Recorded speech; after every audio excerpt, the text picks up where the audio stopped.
Él es José Jalabe, médico cirujano, internista. Durante casi 3 décadas, ocupó diversas jefaturas en el Centro Médico Nacional Siglo XXI, al mismo tiempo que se desarrollaba como profesor titular en la especialidad de Medicina Interna de la Universidad Nacional Autónoma de México, institución en la que labora hasta el día de hoy. Autor de 214 publicaciones en revistas nacionales y extranjeras, así como 37 capítulos en libros de medicina interna. Actualmente, es jefe de la División de Educación e Investigación del Centro Médico ABC, en donde también funge como jefe de medicina interna. Pero además de todo esto, el Dr. Jalabe es miembro de la Comunidad Judía de México y hoy abre las puertas de su consultorio para recibir a Enlace Judío y así poder conocer más de cerca al médico, al investigador, pero sobre todo al doctor que diagnostica con una sabiduría que solo la experiencia sabe dar. Hola Pepe, muchas gracias por recibirme en tu consultorio.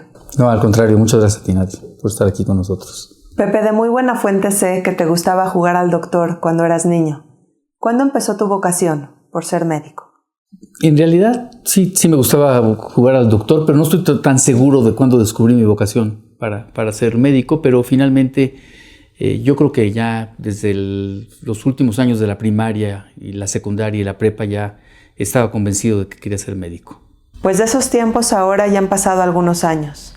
¿Qué experiencia recuerdas que te haya marcado como médico? Bueno, mira, dentro de la carrera de medicina, que es una carrera preciosa y que es una carrera muy apasionante y que es una carrera que hay que vivirla intensamente, ocurren momentos muy agradables y ocurren momentos desagradables, muchos momentos desagradables en donde tenemos que dar desafortunadamente noticias tristes, noticias en donde hay enfermedades que desafortunadamente hoy en día no tienen tratamientos, en donde muchas de esas enfermedades pueden ocurrir en gente joven y pueden ser súbitas y mortales. Y también, por otro lado, hay enfermedades crónico-degenerativas en donde la morbilidad de los pacientes pues tarda muchas semanas, meses o incluso años y viven enfermos, atados a una máquina con un ventilador, dializándose, etcétera, etcétera. Y por supuesto hay enfermedades agudas que te dan muchas satisfacciones porque cuando mejoran rápidamente los pacientes, te da la gran satisfacción, como comento. Pero por supuesto y evidentemente la satisfacción de poder atender a la gente sin necesariamente ningún sentido de lucro, sin pensar que la medicina es un oficio que represente necesariamente un lucro, aunque de eso vivimos, pero esa es la satisfacción más grande, en donde puedes ayudar y anónimamente al que no tiene no le debes de cobrar y al que tiene le vas a cobrar exactamente igual al que tiene mucho o al que tiene muchísimo. Es una muy noble forma de ejercer. Pepe, ¿conoces la medicina en México desde su interior? Desde tu punto de vista, ¿qué carencias o debilidades crees que tienen los servicios de salud en nuestro país? Mira, los servicios de salud efectivamente tienen, varios de ellos, muchas carencias. Yo trabajé 30 años en un hospital público y fue muy satisfactorio para mí poder trabajar en un hospital público. Durante 30 años, servir a la gente menos necesitada es algo que te da mucho más satisfacción de lo que te puedas imaginar. Entonces, por supuesto, durante esos 30 años que trabajé en este hospital público, pues en los propios hospitales públicos había carencias, pero hay carencias en todos los aspectos, carencias en fármacos, carencias en insumos, carencias en tecnología, etcétera, etcétera. Pero lo que no hay carencias es en la actitud del propio médico. Y muchas veces esas carencias las suplíamos nosotros. Nosotros sacábamos de nuestro propio bolsillo y podíamos ayudar a la gente con esas carencias. Y eso también te daba un gran alimento al alma, que es lo que finalmente para eso estás aquí en el mundo, ¿no? Y entonces los que tenemos la oportunidad de poder ayudar, ayudamos en ese aspecto. ¿Por eso eres un médico tan especial? No. No, sí. Y de hecho una vez Josefina Vázquez Mota dijo que tú eras un muy buen médico tanto del cuerpo como del alma Y quieras o no, pues así piensa mucha gente. No, mira, yo creo que la medicina, en mi ejercicio de la medicina, que me dedico de tiempo casi completo, porque ahora también participo justamente en una fundación, pero casi completo en el ámbito de la medicina, siempre me ha gustado el aspecto académico. Entonces yo tengo 30 y tantos años de ser profesor universitario de la Facultad de Medicina de nuestra queridísima UNAM, en forma ininterrumpida. He dado clases en pregrado ya muchos años y desde también más de 30 años en posgrado a la gente que se esté especializando. Y bueno, es una satisfacción también el poder otorgar y recibir el conocimiento, porque creemos siempre que el conocimiento es un binomio en donde el alumno enseña y aprende y el profesor enseña y aprende, y ese binomio, al dar clases permanentemente, te mantiene por un lado actualizado y por otro lado sientes también el compromiso de crear y formar recursos humanos. Entonces nosotros seguimos dando clase durante toda mi estancia en el hospital público. Trabajé siendo profesor de medicina interna y ahora aquí en el Hospital ABC sigo siendo el jefe de enseñanza e investigación, el jefe de medicina interna y también profesor de medicina interna. Doy clases todos los días. A las 7 de la mañana me ves dando clase o enseñándole a los pacientes las patologías que pueden representar. Publicamos porque tenemos una manera de enseñar a nivel nacional e internacional, es leer lo publicado y publicar nosotros, ¿sí? Entonces tenemos muchos artículos en revistas nacionales e internacionales en donde damos y explicamos nuestra experiencia. Tenemos muchos libros relacionados con la medicina interna, cerca de 20 libros que hemos editado relacionados con la medicina interna, que se venden en toda la República Mexicana y en parte de Latinoamérica, y algunos se han traducido a un par de idiomas, y participamos activamente en cursos y en congresos de medicina interna. He estado en todo lo relacionado con la medicina interna. Ya fui presidente del Colegio de Medicina Interna, fui presidente del Consejo de Medicina Interna, fui gobernador del American College of Physicians, capítulo México. Entonces, todo lo relacionado con la medicina interna. En el ámbito de la medicina lo ejerzo no solamente a nivel privado, sino lo ejerzo a nivel institucional, porque me gusta la institución y por eso trabajo para las instituciones, y he trabajado toda mi vida para las instituciones, y mi puesto que tengo actualmente aquí en el Hospital ABC, además de ver pacientes privados, es un puesto básicamente institucional. ¿Y qué disfrutas más? ¿La docencia, la consulta o la investigación?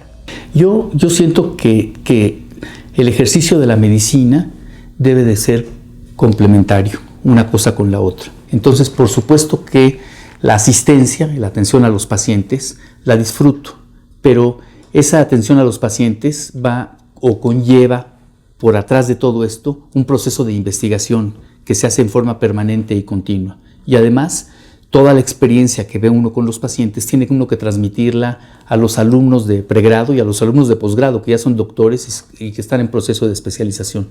Entonces yo en realidad disfruto las tres cosas. Creo que desde mi punto de vista un médico tiene que ser completo en ese aspecto y valorar todas las áreas cognitivas, todas que incluyen incluso las destrezas y las actitudes, y por supuesto también tienes que compartir con tus pares y con las gentes más jóvenes el conocimiento, porque al compartirlo tú también recibes conocimiento, porque la medicina es muy transicional y lo que sabemos ahorita en 5 años va a cambiar radicalmente, y lo que supimos hace 5 años ya también cambió radicalmente, y por eso estamos en un constante estudio para mantenernos más o menos actualizados. ¿Y en este arduo y continuo trabajo te queda tiempo libre?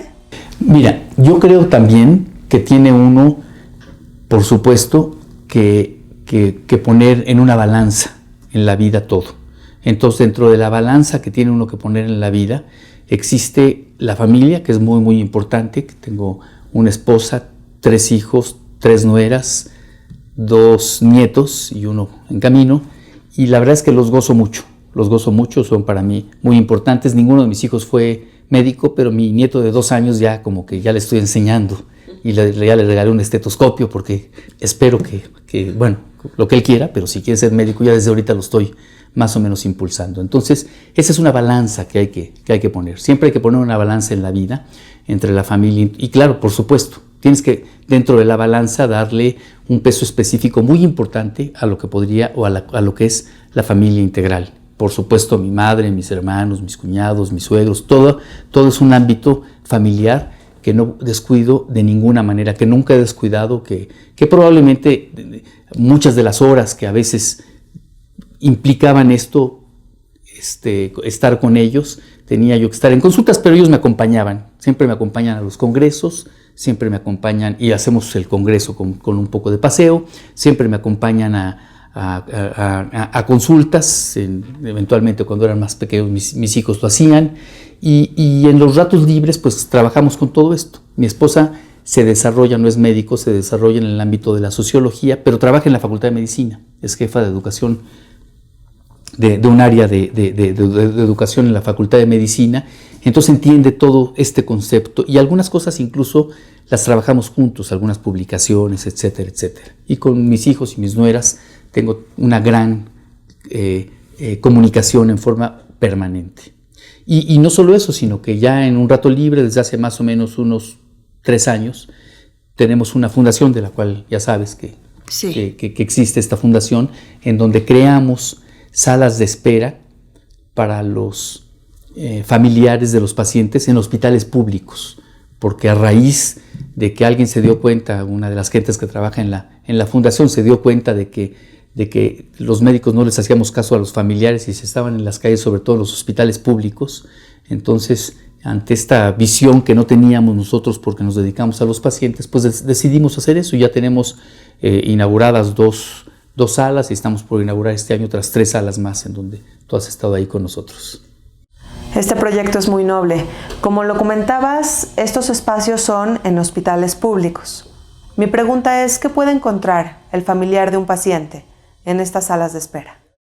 La comodidad es que en lugar de estar esperando al familiar parado, el familiar está en una sala digna en donde ahí mismo se le ofrece una cobija, en caso de que haga frío, se le ofrece un café, un sándwich, y ahí mismo se le da informes al paciente, al familiar sobre el paciente, y no en el pasillo de los hospitales rápidamente, etcétera, etcétera. Es un lugar confortable, porque ya de por sí ser familiar de un enfermo, sobre todo un enfermo crónico o un enfermo agudo pero grave, ya implica una desesperación, una tristeza, una frustración ante muchas situaciones en particular. Y entonces la sala pues les brinda cuando menos un cobijo global de todas estas circunstancias. Y esa es parte de lo que nosotros hacemos dentro de la Fundación. ¿Hay alguna enfermedad que tú en lo personal recomiendes atender en otro país? No, todos los padecimientos se pueden atender en México, todos los padecimientos, en realidad todas las cirugías, se hacen todas aquí, de todo. Por supuesto que hay centros más especializados en la Ciudad de México, en donde, vamos, a lo mejor la medicina está dividida por niveles. El primer nivel de atención, por ejemplo, a nivel institucional, a nivel público, el primer nivel de atención es las clínicas en donde se atienden la consulta externa. De ahí, cuando un paciente requiere ser hospitalizado, pasa a un segundo nivel de atención. En ese segundo nivel de atención se atienden pacientes hospitalizados con ciertas patologías en particular.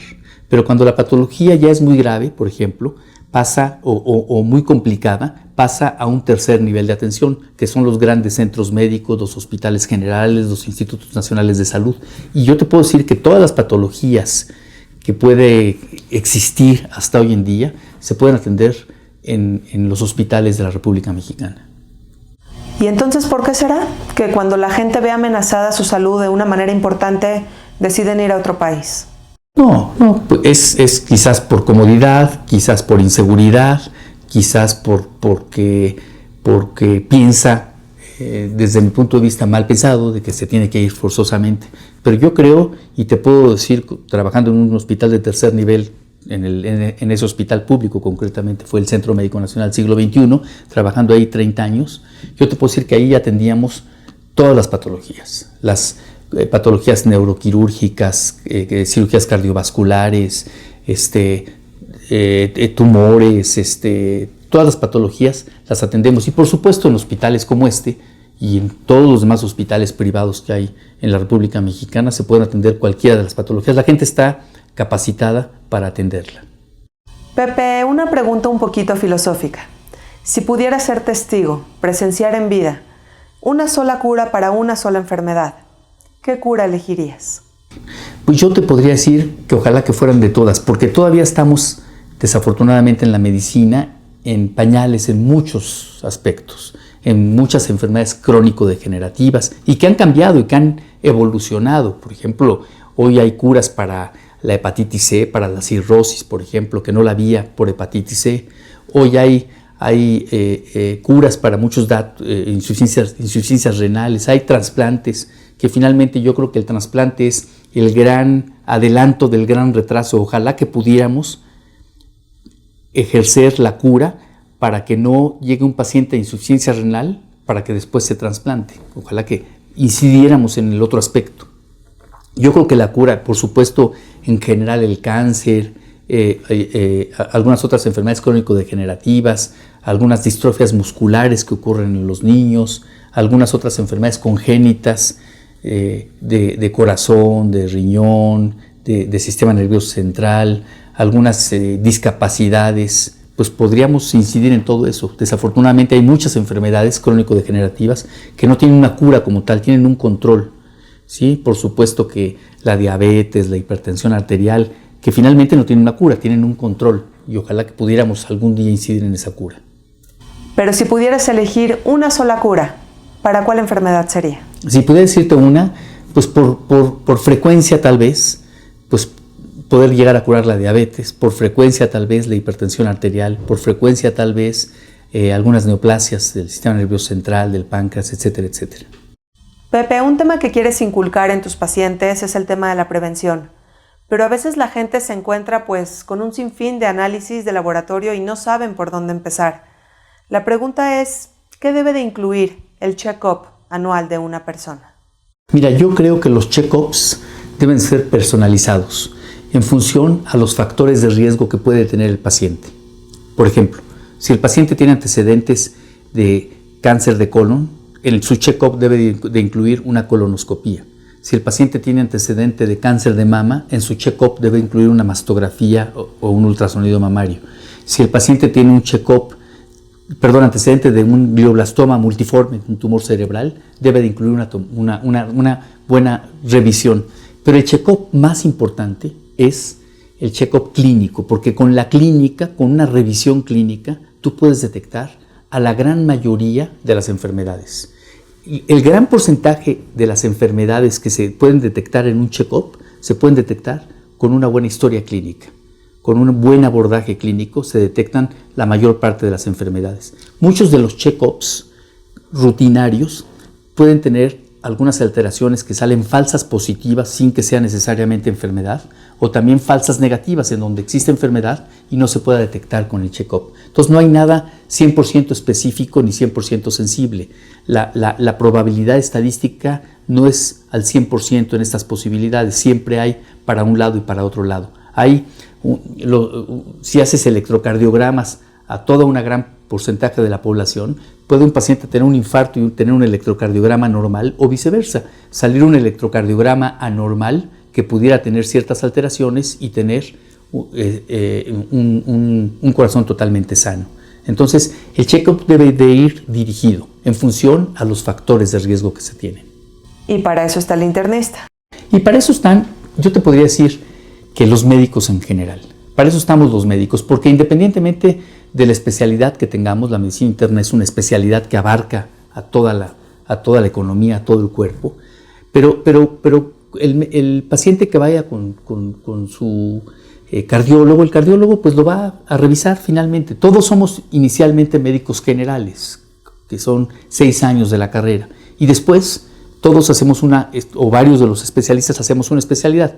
La especialidad de cardiología dura 4 años, la de medicina interna como la mía dura 4 años, la de gastroenterología dura 3 años, etcétera, etcétera. Y todos somos, los que somos especialistas tenemos la obligación de ver en forma global. Los que más vemos globalmente hablando. Bueno, yo hablo bien de nuestros compañeros internistas. He liderado a la medicina interna en la República Mexicana durante mis ejercicios de la presidencia como dentro del Colegio de Medicina Interna, y la verdad es que estamos muy orgullosos de lo que es la medicina interna y cada día nos preocupamos y nos ocupamos más de lo que implica el estar actualizado. Pepe, a veces eso no queda claro. ¿Cuándo una persona debe de acudir al internista? Mira, una persona debe ir con un internista en el momento en que tenga cualquier signo o síntoma de cualquier enfermedad. Por supuesto que muchas de las enfermedades, ¿sí?, se pueden diagnosticar y tratar incluso por teléfono. Yo te puedo decir que yo trato muchas enfermedades por teléfono porque la experiencia te ha dado de que muchas de las enfermedades las puedes manejar. Y si tiene un paciente gripe, generalmente se cura. Claro, si el paciente tiene gripe, pero esto persiste, esa gripe puede ser un síntoma premonitorio de hepatitis, de encefalitis, de meningitis, ¿sí? O sea, puede ser premonitorio, pero el 99% son gripas que se curan solas. Entonces, tú tienes que ir valorando, ir conociendo. Y por supuesto, una exploración física para ver, porque con la exploración física tú te das cuenta si está crecido el hígado, si está crecido el vaso, si hay ganglios linfáticos, si hay bolas. Si con la pura exploración física, sin necesidad de ningún estudio, tú puedes saber si hay una neumonía o si hay una bronquitis. Incluso con la pura exploración física, tú puedes saber si el cerebro está inflamado, viendo el fondo de ojo. Con la clínica tiene un papel muy importante que a veces nos podríamos estar olvidando. Yo creo, y nuestro lema siempre es que, y lo que enseñamos en forma cotidiana, es que tenemos que revalorar todos los signos y síntomas clínicos. Y eso es cuando alguien se siente mal por cualquier situación, es cuando tiene que acudir en un momento determinado. Pues es bueno saberlo porque a veces es claro para qué es un pediatra, un gastro, un ortopedista, pero el papel del internista queda un poco más difícil de identificar. Un internista, la gente a veces no entiende lo que es la medicina interna. Alguien dice es medicina general. Medicina general inicialmente somos todos, pero la especialidad de medicina interna, que dura un año más incluso que la especialidad de cardiología, o que dura un año más que la especialidad de gastroenterología, abarca todo. Entonces el papel del internista tiene 2 o 3 funciones. Uno, cuando el paciente tiene un infarto va al cardiólogo, y cuando tiene una gastritis va al gastroenterólogo, y cuando tiene una diabetes va al endocrinólogo. Pero cuando es un paciente que tiene diabetes, infarto, gastritis, colitis, artritis, entonces es cuando viene con los internistas. O también los internistas jugamos un papel importante en el diagnóstico difícil. Cuando no hay un diagnóstico, entonces los otros especialistas envían al internista a los pacientes para valorar, porque nosotros vemos al cuerpo en forma muy integral. Y por supuesto que también nosotros canalizamos. Si yo veo un infarto y hay que cateterizarlo, se lo mando al cardiólogo. O si yo veo una gastritis que hay que hacer la endoscopía, se lo mando al endoscopista. Va y viene de un lado y de otro lado. Pero el papel del internista es un papel que engloba al ser humano como una forma integral, viendo el aspecto biopsicosocial del enfermo, que incluye incluso enfermedades neuropsiquiátricas, enfermedades orgánicas, y que todo esto se engloba en todo lo que es el propio ser humano. Esa es la labor fundamental del médico internista. Entonces estamos escribiendo, yendo a cursos, yendo a congresos, dando clases, toda esta situación para que nosotros demos y hagamos un poquito mejor, porque finalmente el mundo no solamente en la medicina, si uno se compromete en el mundo como tal, uno puede en un momento determinado dar lo mejor. Tú como periodista, el señor como camarógrafo, la señorita como secretaria, etcétera, etcétera. Tiene uno que dar todo lo mejor. Y si uno da todo lo mejor, que todas las carreras, todas las profesiones, todas las ocupaciones son lo más digno del mundo, pero si uno lo hace con cariño, con sonrisa, con apego, uno va a mejorar todo este mundo en general y este México en particular.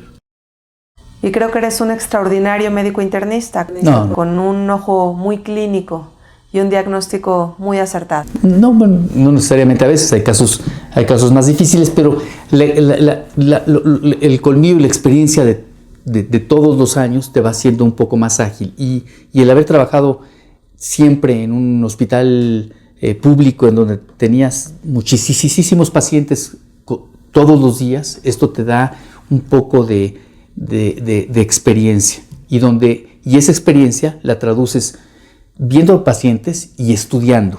Porque si nada más ves pacientes y no estudias, no sirve. Y si nada más estudias y no ves pacientes, tampoco sirve. Tiene que ser la compaginación de ver paciente y volverte experto con la patología que tiene el paciente estudiando diario. Qué bueno que lo mencionas, esa es mi pregunta. Mucho han aprendido tus alumnos o tus pacientes de ti, pero mi pregunta ahora es al revés. ¿Qué has aprendido tú de tus pacientes o de tus alumnos? No, yo no he aprendido. He aprendido y aprendo. Diario aprendo. Hoy en la mañana, a las 6:30, estuve con los ginecólogos aquí del hospital, dándoles una sesión a los ginecólogos, y a las 7 de la mañana dando una clase. Y después a las 8 de la mañana me presentan todos los casos clínicos que hay aquí en el piso de medicina interna del hospital, y cada caso lo discutimos, y cada caso lo analizamos, y cada caso lo referenciamos con literatura médica actual, y cuando es necesario, porque es un caso que necesitamos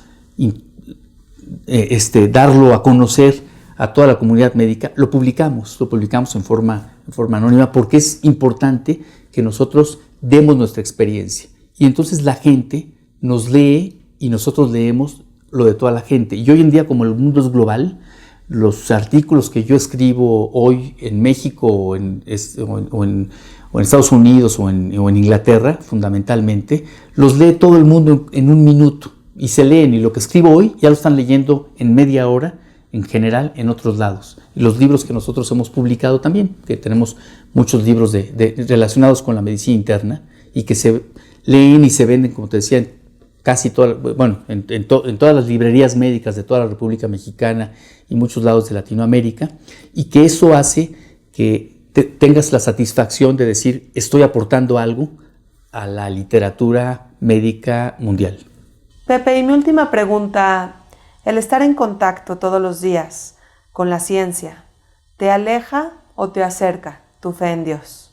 Yo, por supuesto que siempre he creído en Dios, soy un médico secular, pero soy un agente en donde creo y le agradezco a Dios todos los días, porque me dio el privilegio de poder ser y poder desarrollarme con lo que yo he querido hacer toda mi vida. Y tengo la obligación, por ende, de ayudar a toda la gente que me rodea. Y eso es un privilegio que, la verdad, le agradezco permanente y eternamente a Dios. Y nosotros te agradecemos a ti tantos años de labor. No, qué linda. Gracias, Nadia. Gracias por tu tiempo, Pepe. Gracias.